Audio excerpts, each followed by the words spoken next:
Dear students, welcome to online classes. In this audio, I would like to explain the price and output determination under monopoly market. ಇವತ್ತಿನ ಈ ಆಡಿಯೋದಲ್ಲಿ ನಾವು ಏಕಸ್ವಾಮ್ಯ ಮಾರುಕಟ್ಟೆಯಲ್ಲಿ ಬೆಲೆ ಮತ್ತು ಉತ್ಪನ್ನ ಹೇಗೆ ನಿರ್ಧಾರ ಆಗುತ್ತೆ ಅನ್ನೋದನ್ನು ನೋಡೋಣ. ಬೆಲೆ ಮತ್ತು ಉತ್ಪನ್ನದ ನಿರ್ಧಾರ ಅಂದರೂ ಒಂದೇ, ಘಟಕ ಮತ್ತು ಕೈಗಾರಿಕೆಯ ಸಮತೋಲನ, price and output determination or equilibrium of firm and industry is the same, because industry attain equilibrium at that point, so firm decide price and output. That means price and output is determined at that point where firm attain equilibrium. ಅಂದರೆ ಇಲ್ಲಿ ಬೆಲೆ ಮತ್ತು ಉತ್ಪನ್ನದ ನಿರ್ಧಾರ ಅಂದರೂ ಒಂದೇ, ಘಟಕ ಮತ್ತು ಕೈಗಾರಿಕೆಯ ಸಮತೋಲನ ಅಂದರೂ ಒಂದೇ. ಯಾಕಂದರೆ ಘಟಕ ಮತ್ತು ಕೈಗಾರಿಕೆ ಎಲ್ಲಿ ಸಮತೋಲನವನ್ನು ಪಡೆಯುತ್ತೋ ಆ ಬಿಂದುವಿನಲ್ಲಿ ಬೆಲೆ ಮತ್ತು ಉತ್ಪನ್ನ ನಿರ್ಧಾರ ಆಗುತ್ತೆ. ಹಾಗಾಗಿ ಅವೆರಡೂ ಒಂದೇ. So in a monopoly market, it is a market where there is a single producer and there is no difference between firm and industry. So firm itself is an industry or industry itself is a firm, and product has no close substitutes and there is no competition in the market. And a monopolist is a price determiner, not a price taker. So that is why it decide price and output in such a manner to earn maximum profit. And it reaches an equilibrium point where MR is equal to MC, where marginal revenue is equal to marginal cost. ಏಕಸ್ವಾಮ್ಯ ಮಾರುಕಟ್ಟೆನಲ್ಲಿ ಒಬ್ಬನೇ ಉತ್ಪಾದಕ ಇರ್ತಾನೆ. ಇಲ್ಲಿ ಘಟಕ ಮತ್ತು ಕೈಗಾರಿಕೆಯ ನಡುವೆ ಯಾವುದೇ ವ್ಯತ್ಯಾಸಗಳು ಇರೋದಿಲ್ಲ. ಘಟಕವೇ ಕೈಗಾರಿಕೆ ಘಟಕ ಆಗಿರುತ್ತೆ. ಮತ್ತು ಇಲ್ಲಿ ಏಕಸ್ವಾಮ್ಯ ಉತ್ಪಾದಕ ಉತ್ಪಾದನೆ ಮಾಡುವಂಥ ವಸ್ತುವಿಗೆ ಸಮೀಪದ ಬದಲಿ ವಸ್ತುಗಳು ಇರೋದಿಲ್ಲ. ಅದರ ಜೊತೆಗೆ ಇಲ್ಲಿ ಸ್ಪರ್ಧೆ ಇರೋದಿಲ್ಲ. ಇದು ಸ್ಪರ್ಧೆ ರಹಿತವಾದಂಥ ಒಂದು ಮಾರುಕಟ್ಟೆ. ಇಂಥ ಮಾರುಕಟ್ಟೆಯಲ್ಲಿ ಏಕಸ್ವಾಮ್ಯ ಉತ್ಪಾದಕ ಬೆಲೆಯನ್ನು ನಿರ್ಧಾರ ಮಾಡ್ತಾನೆ ವಿನಃ ಬೆಲೆಯನ್ನು ಪಡೆಯುವವನಲ್ಲ. So is a price determiner, not a price taker. ಹಾಗಾಗಿ ಅವನು ಬೆಲೆ ಮತ್ತು ಉತ್ಪನ್ನವನ್ನು ನಿರ್ಧಾರ ಮಾಡ್ತಾನೆ. ಹೇಗೆ ನಿರ್ಧಾರ ಮಾಡ್ತಾನೆ ಅಂದರೆ, ಯಾವ ರೀತಿಯಲ್ಲಿ ಬೆಲೆ ಮತ್ತು ಉತ್ಪನ್ನವನ್ನು ನಿರ್ಧಾರ ಮಾಡಿದ್ರೆ ಗರಿಷ್ಠ ಲಾಭ ಸಿಕ್ಕುತ್ತೋ ಆ ರೀತಿಯಲ್ಲಿ ಅವನು ಬೆಲೆ ಮತ್ತು ಉತ್ಪನ್ನವನ್ನು ನಿರ್ಧಾರ ಮಾಡ್ತಾನೆ. ಜೊತೆಗೆ ಅವನು ಸಮತೋಲನವನ್ನು ಮುಟ್ಟಬೇಕಾದ್ರೆ MR ಮತ್ತು MC ಸಮ ಆಗಿರಬೇಕು. ಅಂದರೆ ಎಲ್ಲಿ MR ಮತ್ತು MC ರೇಖೆಗಳು ಪರಸ್ಪರ ಸಮ ಆಗಿರುತ್ತೋ ಆ ಬಿಂದುವಿನಲ್ಲಿ ಏಕಸ್ವಾಮ್ಯ ಉತ್ಪಾದಕ ಸಮತೋಲನವನ್ನು ಪಡಿತಾನೆ. ಜೊತೆಗೆ ಆ ಸಮತೋಲನ ಬಿಂದುವಿನಲ್ಲಿ ಅವನು ಗರಿಷ್ಠ ಲಾಭವನ್ನು ಸಹ ಪಡಿತಾನೆ. ನಾವು ಸೈದ್ಧಾಂತಿಕವಾಗಿ ಹೇಳೋದಾದರೆ, theoretically he has control over price as well as quantity of sales, that means supply. But in real world, so he can control either sales or price. When he fix higher price, the demand and sales may reduces when its product has more elastic. ಅಂದರೆ ನಾವು ಸೈದ್ಧಾಂತಿಕವಾಗಿ ನಾವು ಹೇಳಿದ್ವಿ, ಏಕಸ್ವಾಮ್ಯ ಉತ್ಪಾದಕನಿಗೆ ಬೆಲೆ ಮತ್ತು ಪೂರೈಕೆ ಮೇಲೆ ಸಂಪೂರ್ಣವಾದಂಥ ನಿಯಂತ್ರಣ ಹತೋಟಿ ಇರುತ್ತೆ. ಅಂದರೆ ಬೆಲೆಯನ್ನು ಅವನೇ ನಿಗದಿ ಮಾಡ್ತಾನೆ, ಎಷ್ಟು ಮಾರಾಟ ಮಾಡಬೇಕು ಅನ್ನೋದನ್ನು ಅವನೇ ನಿರ್ಧಾರ ಮಾಡ್ತಾನೆ ಅಂತ ಹೇಳ್ತೀವಿ. ಆದರೆ ವಾಸ್ತವವಾಗಿ ಅವನು ಬೆಲೆಯನ್ನು ನಿರ್ಧಾರ ಮಾಡಿದ್ರೆ ಎಷ್ಟು ಮಾರಾಟ ಮಾಡಬೇಕು ಅನ್ನೋದನ್ನು ನಿರ್ಧಾರ ಮಾಡೋಕ್ಕಾಗಲ್ಲ. ಯಾಕೆಂದರೆ ಅಕಸ್ಮಾತ್ ಅವನು ಬೆಲೆಯನ್ನು ಹೆಚ್ಚು ಮಾಡ್ದ ಅಂತ ಇಟ್ಕೊಳ್ಳಿ, ಹೆಚ್ಚು ಲಾಭವನ್ನು ಗಳಿಸೋದಕ್ಕೋಸ್ಕರ ಬೆಲೆಯನ್ನು ಹೆಚ್ಚು ನಿಗದಿ ಮಾಡಿದ್ರೆ ಆ ವಸ್ತುವಿನ ಬೇಡಿಕೆ ಕಡಿಮೆ ಆಗ್ಬೋದು. ಯಾಕಂದರೆ ಆ ವಸ್ತುವಿನ ಬೇಡಿಕೆ ಹೆಚ್ಚು ಸ್ಥಿತಿಸ್ಥಾಪಕತ್ವವನ್ನು ಹೊಂದಿತ್ತು ಅಂದರೆ ಬೆಲೆ ಹೆಚ್ಚಾದ ತಕ್ಷಣ ಬೇಡಿಕೆ ಇಳಿಯುವಂಥ ಸಾಧ್ಯತೆಗಳು ಇರುತ್ತೆ. ಹಾಗಾಗಿ ನಿಜವಾದ ಏಕಸ್ವಾಮ್ಯ ಮಾರ್ಕೆಟ್ನಲ್ಲಿ ಏಕಸ್ವಾಮ್ಯ ಉತ್ಪಾದಕ ಬೆಲೆಯನ್ನಾದರೂ ನಿರ್ಧಾರ ಮಾಡ್ಬೋದು, ಇಲ್ಲ ಎಷ್ಟು ಮಾರಾಟ ಮಾಡಬೇಕು ಅನ್ನೋದನ್ನಾದರೂ ನಿರ್ಧಾರ ಮಾಡ್ತಾನೆ. ಎರಡನ್ನೂ ನಿರ್ಧಾರ ಮಾಡೋಕ್ಕಾಗಲ್ಲ. So he has no control over price as well as sales. So if he decide the price, that means if he fix the price, so he leave the total demand to the market force. ಅಂದರೆ ಅವನು ಬೆಲೆಯನ್ನು ನಿಗದಿ ಮಾಡ್ದ ಅಂದರೆ ಎಷ್ಟು ಮಾರಾಟ ಮಾಡಬೇಕು ಅನ್ನೋದನ್ನು ಮಾರ್ಕೆಟಿಗೆ ಬಿಡಬೇಕಾಗುತ್ತೆ. ಅಂದರೆ ಆ ಬೆಲೆಗೆ ಎಷ್ಟು ಕೊಂಡುಕೊಳ್ತಾರೆ ಅನ್ನೋದನ್ನು ಮಾರ್ಕೆಟ್ ಡಿಸೈಡ್ ಮಾಡುತ್ತೆ. But when he fix the sales output, so he leave the price to the market force. ಅಕಸ್ಮಾತ್ ಅವನು ಇಷ್ಟೇ ಮಾರಾಟ ಮಾಡಬೇಕು ಅಂತ ಏನಾದ್ರು ನಿರ್ಧಾರ ಮಾಡಿದ್ರೆ ಬೆಲೆಯನ್ನು ನಾವು ನಿರ್ಧಾರ ಮಾಡೋಕ್ಕಾಗಲ್ಲ, ಅದನ್ನು ಮಾರ್ಕೆಟಿನ ಶಕ್ತಿಗಳಿಗೆ ಬಿಡಬೇಕಾಗುತ್ತೆ ಅಂದರೆ ಅರ್ಥ. So monopolist either choose price or output, ಅಂದರೆ ಒಂದು ಎಷ್ಟು ಬೆಲೆನ ನಿಗದಿ ಮಾಡಬೇಕು ಅನ್ನೋದನ್ನಾದರೂ ಡಿಸೈಡ್ ಮಾಡಬೇಕು, ಇಲ್ಲ ಎಷ್ಟು ಮಾರಾಟ ಮಾಡಬೇಕು ಅನ್ನೋದನ್ನಾದರೂ ಡಿಸೈಡ್ ಮಾಡಬೇಕು. ಎರಡನ್ನೂ ಡಿಸೈಡ್ ಮಾಡೋಕ್ಕಾಗಲ್ಲ. ಬೆಲೆನ ನಿಗದಿ ಮಾಡಿದ್ರೆ ಎಷ್ಟು ಮಾರಾಟ ಆಗಬೇಕು ಅನ್ನೋದು ಮಾರ್ಕೆಟಿಗೆ ಬಿಡಬೇಕಾಗುತ್ತೆ, ಎಷ್ಟು ಮಾರಾಟ ಮಾಡಬೇಕು ಅನ್ನೋದನ್ನು ನಿಗದಿ ಮಾಡಿದ್ರೆ ಬೆಲೆಯನ್ನು ಮಾರ್ಕೆಟಿನ ಶಕ್ತಿಗಳಿಗೆ ಬಿಡಬೇಕಾಗುತ್ತೆ. ಹಾಗಾಗಿ ಎರಡರಲ್ಲಿ ಅವನು ಒಂದನ್ನು ಆಯ್ಕೆ ಮಾಡ್ಕೋಬೇಕು ಅನ್ನೋದು ಒಂದು. ಅದರ ಜೊತೆಗೆ so monopolist attain equilibrium where MR is equal to MC, ಅಂದರೆ ಇಲ್ಲಿ ಏಕಸ್ವಾಮ್ಯ ಉತ್ಪಾದಕ ಸಮತೋಲನ ಸ್ಥಿತಿಯನ್ನು ಮುಟ್ಟಬೇಕಾದ್ರೆ MR ಮತ್ತು MC ರೇಖೆಗಳು ಎಲ್ಲಿ ಪರಸ್ಪರ ಸಮ ಆಗುತ್ತೋ ಆ ಬಿಂದುವಿನಲ್ಲಿ ಅವನು ಸಮತೋಲನವನ್ನು ಪಡೀತಾನೆ.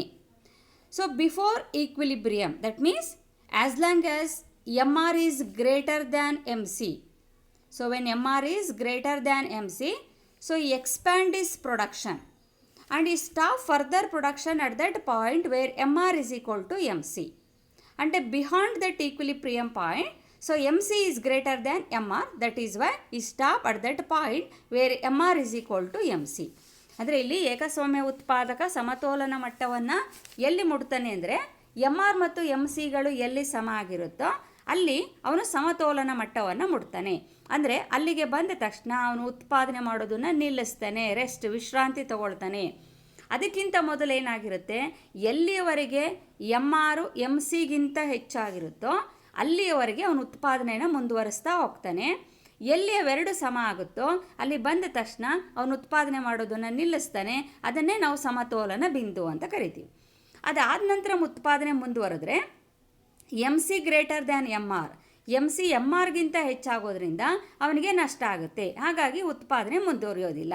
ಸಮತೋಲನ ಬಿಂದುವಿಗೆ ಬಂದ ತಕ್ಷಣ ಉತ್ಪಾದನೆ ನಿಂತೋಗುತ್ತೆ. ಹಾಗಾಗಿ MR ಮತ್ತು MCಗಳು ಸಮ ಆಗಿರಬೇಕು ಅನ್ನೋದು ಒಂದು. ಮತ್ತು so monopolist attain equilibrium when two conditions should be fulfilled. So one is MR is equal to MC and MC curve cuts MR curve from below. ಇಲ್ಲಿ ಏಕಸ್ವಾಮ್ಯ ಉತ್ಪಾದಕ ಸಮತೋಲನವನ್ನು ಪಡಿಬೇಕಾದ್ರೆ ಎರಡು ಷರತ್ತುಗಳು ಪೂರೈಕೆ ಆಗಬೇಕು.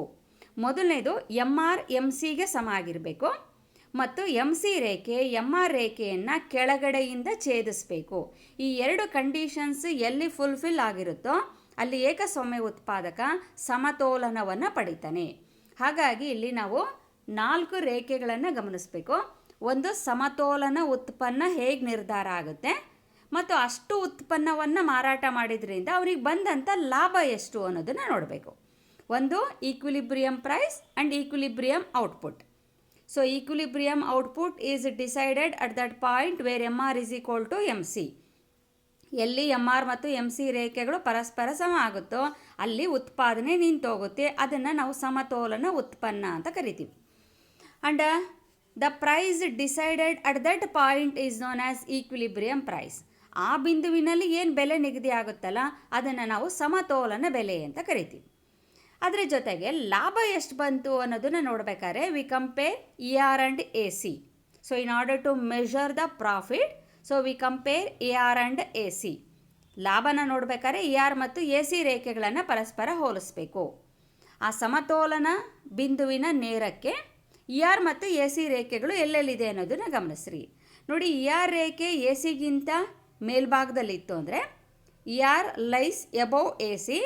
So monopolist earn excess profit. So and ER and AC coincide at a particular point, he earn normal profit.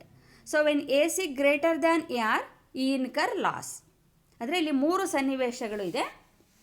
So monopolist face 3 important situation in the short period. So earn excess profit, normal profit, sometime loss. So excess profit, it is measured as a difference between ER and AC. So when ER greater than AC, so earn excess profit, and ER equals to AC, earn only normal profit. When AC greater than ER, so incur loss. So we measure profit or loss as a difference between ER and AC. ಹಾಗಾದರೆ AR ಮತ್ತು AC ವ್ಯತ್ಯಾಸದ ಮೂಲಕ ನಾವು ಲಾಭವನ್ನು ಅಳತೆ ಮಾಡ್ತೀವಿ. ಇಲ್ಲಿ ಅಲ್ಪಾವಧಿನಲ್ಲಿ ಏಕಸ್ವಾಮ್ಯ ಉತ್ಪಾದಕ 3 ಸನ್ನಿವೇಶಗಳನ್ನು ಅವನು ಎದುರಿಸ್ತಾನೆ. ಒಂದು, ಅತಿ ಹೆಚ್ಚು ಲಾಭನೂ ಬರ್ಬೋದು, ಸಾಮಾನ್ಯ ಲಾಭನೂ ಬರ್ಬೋದು, ಕೆಲವು ಸಂದರ್ಭಗಳಲ್ಲಿ, ವಿಶೇಷ ಸಂದರ್ಭಗಳಲ್ಲಿ ಅವನಿಗೆ ನಷ್ಟನೂ ಆಗುತ್ತೆ. ಹಾಗಾದರೆ ಅತಿ ಹೆಚ್ಚು ಲಾಭ ಬರಬೇಕಾದ್ರೆ ಯಾರು ಎ ಸಿಗಿಂತ ಹೆಚ್ಚಾಗಿರಬೇಕು, ಆರ್ ರೇಖೆ ಎ ಸಿ ರೇಖೆಯ ಮೇಲ್ಭಾಗದಲ್ಲಿರಬೇಕು. ಆಗ ಅತಿ ಹೆಚ್ಚು ಲಾಭವನ್ನು ಗಳಿಸ್ತಾನೆ. ಆರ್ ಮತ್ತು ಎ ಸಿ ರೇಖೆಗಳು ಒಂದು ಬಿಂದುವಿನಲ್ಲಿ ಸಮ ಆಗಿತ್ತು ಅಂದರೆ ಅಲ್ಲಿ ಸಾಮಾನ್ಯ ಲಾಭ ಮಾತ್ರ ಸಿಕ್ಕುತ್ತೆ. ಎ ಸಿ ರೇಖೆ ಮೇಲ್ಭಾಗದಲ್ಲಿದ್ದು ಆರ್ ರೇಖೆ ಕೆಳಭಾಗದಲ್ಲಿತ್ತು ಅಂದರೆ ಅದು ನಷ್ಟವನ್ನು ಸೂಚಿಸುತ್ತೆ. ಆ 3 ರೇಖಾಚಿತ್ರಗಳನ್ನು ನಾವು ಒಂದೊಂದಾಗಿ ನೋಡೋಣ. ಅದಕ್ಕೆ ಮೊದಲು ಇಲ್ಲಿ ಆರ್ ಮತ್ತು ಆರ್ ರೇಖೆಗಳನ್ನು ನೀವು ಗಮನಿಸ್ರಿ. ಸೊ ಆರ್ ರೇಖೆ ಗೊತ್ತಿದೆ, ಆವರೇಜ್ ರೆವಿನ್ಯೂ, ಸರಾಸರಿ ಆದಾಯವನ್ನು ಪ್ರತಿನಿಧಿಸುತ್ತೆ. Or marginal revenue and R lies below R. ಯಾವಾಗಲೂ ಆರ್ಗಿಂತ ಕೆಳಭಾಗದಲ್ಲಿ ಆರ್ ಇರುತ್ತೆ.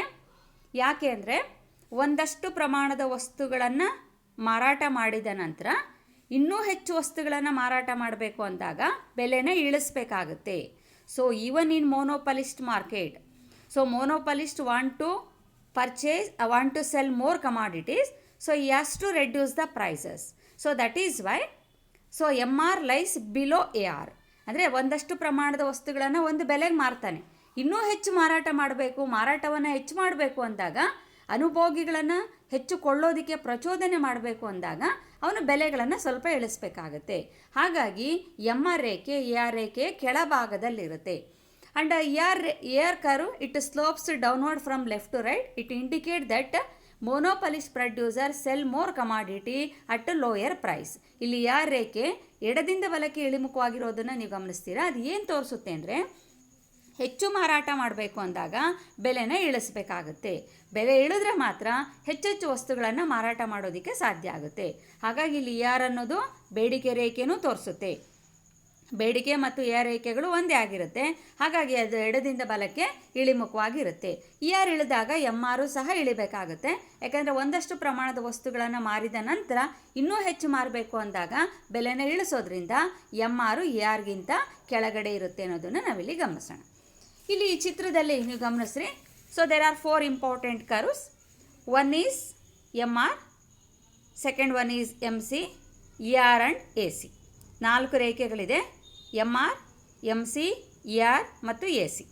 ಇಲ್ಲಿ ನಾವು ಎರಡನ್ನು ಗಮನಿಸಬೇಕು. So monopolist producer attain equilibrium, that means equilibrium output is decided where MR is equal to MC. ಅಂದರೆ ಇಲ್ಲಿ ಸಮತೋಲನ ಉತ್ಪನ್ನ ಅಥವಾ ಸಮತೋಲನ ಸ್ಥಿತಿಗೆ ಬರಬೇಕಾದ್ರೆ MR ಮತ್ತು MC ರೇಖೆಗಳನ್ನು ನಾವು ಗಮನಿಸಬೇಕು. ಎಷ್ಟು ಉತ್ಪಾದನೆ ಮಾಡಿದ್ರೆ ಅವನು ಸಮತೋಲನ ಸ್ಥಿತಿಗೆ ಬರ್ತಾನೆ ಅನ್ನೋದನ್ನು ನೋಡಬೇಕಾದ್ರೆ MR ಮತ್ತು MC ರೇಖೆಗಳನ್ನು ನೋಡಬೇಕು. ಅವೆರಡು ಎಲ್ಲಿ ಸಮ ಆಗುತ್ತೋ ಅಲ್ಲಿ ಉತ್ಪಾದಕ ಸಮತೋಲನ ಸ್ಥಿತಿಗೆ ಬರ್ತಾನೆ.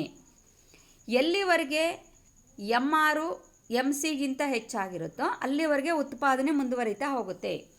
ಎಲ್ಲಿ ಅವೆರಡು ಸಮ ಆಗುತ್ತೋ ಅಲ್ಲಿ ಉತ್ಪಾದನೆ ನಿಂತೋಗುತ್ತೆ. So in this diagram, so Q is the equilibrium point where MR is equal to MC. At the same time MC curve cuts MR curve from below, and before OM MR greater than MC, so that is why monopolist expand his production and he stop further production at that point where MR is equal to MC. So that is why OM is the equilibrium output, and behind OM MC greater than MR. So when he expand production behind OM quantity, he incur loss. So that is why he fix, that means he attain equilibrium, he stop further production at that point where MR is equal to MC. So in this figure OM quantity is the equilibrium output. And what is the revenue cost? So the cost is OM BP is the cost. So observe AC, average cost, lowest point, so which indicate the cost. So cost is OM BT, OT is the cost, and the OP is the price. OP is the price, OT is the cost. So cost is less than price. The difference between cost and price measures the total profit. So total revenue is OM P1. P is the total revenue earned by monopolist by selling OM quantity. ನೋಡಿ, O M ಪ್ರಮಾಣದ ವಸ್ತುಗಳನ್ನು ಮಾರಾಟ ಮಾಡಿದ್ರಿಂದ ಬಂದಂಥ ಒಟ್ಟು ಆದಾಯ ಎಷ್ಟು? O M P1P ಭಾಗ ವೆಚ್ಚ ಎಷ್ಟಿದೆ? O M BT is the cost. So when we deduct cost from revenue, so we get the total profit. So total revenue is O M P1P, cost is O M BT. So when we deduct O M BT from O M P1P, so P1 BT is the total profit earned by the monopolist. So because AR curve lies above the AC curve, so the difference between AR and AC measures the profit. So this difference measures the total profit enjoyed by the monopolist. In this diagram, monopolist earn excess profit to the tune of P1 BT. ಅಂದರೆ ಇಲ್ಲಿ ಒಟ್ಟು ಆದಾಯದಲ್ಲಿ ಒಟ್ಟು ವೆಚ್ಚನ ಕಳೆದ್ರೆ ಉಳಿಯುವಂಥದ್ದು ಲಾಭ. ಒಟ್ಟು ಆದಾಯ ಎಷ್ಟಿದೆ? ಒ ಎಮ್ P1P ಒಟ್ಟು ಆದಾಯನ ತೋರಿಸುತ್ತೆ, ಒ ಎಮ್ BT ವೆಚ್ಚವನ್ನು ತೋರಿಸುತ್ತೆ. ಒ ಎಮ್ P1Pನಲ್ಲಿ ಒ ಎಮ್ BTನ ಕಳೆದ್ರೆ P1 BT ಭಾಗ ಏನಿದೆಯಲ್ಲ ಅದು ಲಾಭವನ್ನು ಪ್ರತಿನಿಧಿಸುತ್ತೆ. ಹಾಗಾಗಿ ಇಲ್ಲಿ ಉತ್ಪಾದಕ ಒ ಎಮ್ ಪ್ರಮಾಣದ ವಸ್ತುನ ಉತ್ಪಾದನೆ ಮಾಡಿ ಮಾರಾಟ ಮಾಡಿದ್ರಿಂದ ಅವನು ಗಳಿಸಿದಂಥ ಲಾಭ, ಒಟ್ಟು ಲಾಭ ಎಷ್ಟು ಅಂದರೆ P1 B ಮತ್ತು T. ಯಾಕಂದರೆ ಇಲ್ಲಿ ಆರ್ ರೇಖೆ ಮೇಲಿದೆ, AC ರೇಖೆ ಕೆಳಭಾಗದಲ್ಲಿದೆ. ಆ ಎರಡರ ಮಧ್ಯದಲ್ಲಿ ಏನು ವ್ಯತ್ಯಾಸ ಇದೆಯಲ್ಲ ಅದನ್ನು ನಾವು ಲಾಭ ಅಂತ ಕರಿತೀವಿ. ಹೀಗೆ ಅಲ್ಪಾವಧಿನಲ್ಲಿ ಏಕಸ್ವಾಮ್ಯ ಉತ್ಪಾದಕ ಅತ್ಯಂತ ಹೆಚ್ಚುವರಿ ಲಾಭವನ್ನು ಪಡಿತಾನೆ. ಆದರೆ ಕೆಲವು ಸಂದರ್ಭಗಳಲ್ಲಿ ಅವನು ಪಡೆಯುವಂಥ ಲಾಭ ಸಾಮಾನ್ಯ ಲಾಭನೂ ಆಗಿರುತ್ತೆ. ಕೆಲವು ವಿಶೇಷ ಸಂದರ್ಭಗಳಲ್ಲಿ ಡಿಪ್ರೆಷನ್, ಇಡೀ ದೇಶನೇ ಆರ್ಥಿಕ ಮುಗ್ಗಟ್ಟಿನ ಸಂದರ್ಭದಲ್ಲಿದ್ದಾಗ, so even in depression he incur loss, ಮುಗ್ಗಟ್ಟಿನ ಸಂದರ್ಭದಲ್ಲಿ ಅವನಿಗೆ ನಷ್ಟನೂ ಆಗುತ್ತೆ. ಹಾಗಾಗಿ ಅಲ್ಪಾವಧಿನಲ್ಲಿ he faces three important situation. One is he earn excess profit, earn a normal profit, and during depression so he incur loss.